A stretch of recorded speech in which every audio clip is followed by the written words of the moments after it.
నమస్తే welcome to 360 degrees news నేను సునీల్ తమిళనాడు మధురైలో మురుగన్ మానాడు కార్యక్రమంలో పవన్ కళ్యాణ్ కీలక వ్యాఖ్యలు చేశారు హిందువుగా ఉండకూడదా అంటూ ప్రశ్నించారు హిందూ దేవుళ్ళని అవమానిస్తున్నారని అదేంటని ప్రశ్నిస్తే సెక్యులరిజం అంటున్నారని మండిపడ్డారు హిందూ దేవుళ్ళని అవమానించిన వారికి తగిన శాస్తి తప్పదంటూ హెచ్చరించారు పవన్ కళ్యాణ్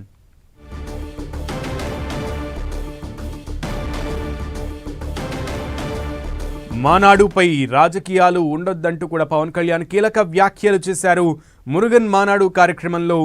ఉప ముఖ్యమంత్రి పవన్ కళ్యాణ్ పాల్గొని కీలక వ్యాఖ్యలు చేశారు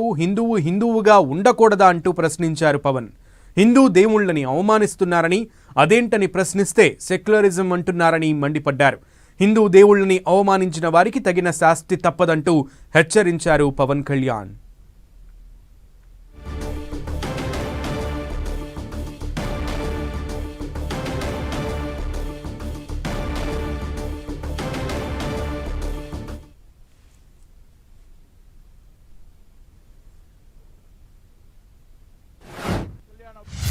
மதுரைக்கு வரவழைத்தது முருகன் அந்த வெற்றிவேல் முருகனுக்கு என்னை வளர்த்தது முருகன்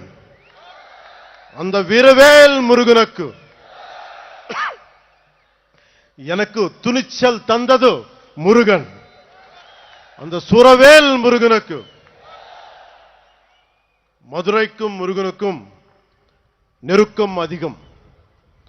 முருகனின் முதல் அறுபடை வீடும் கடைசி அறுபடை வீடும் மதுரையில் தான் உள்ளன மதுரை என்பது மீனாட்சி அம்மன் பட்டினம் மீனாட்சி அம்மன்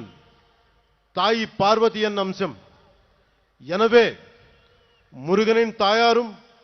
மதுரையில் தான் உள்ளார் முருகனின் தந்தை சிவபெருமான் முதல் சங்கத்துக்கு தலைமை ஏற்று மதுரையில் தான் இருந்தார் எனவே இந்த மதுரையில்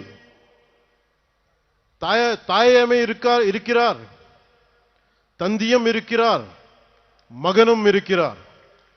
அப்படின்னா மதுரை மக்கள் எத்தனை புண்ணியம் பண்ணி இருக்க வேண்டும் அந்த புண்ணியத்தின் விளைவாக பசும்பொன் முத்துராமலிங்க தேவர் அவதரித்தார் தென் தமிழ்நாட்டின் மாபெரும் தலைவர்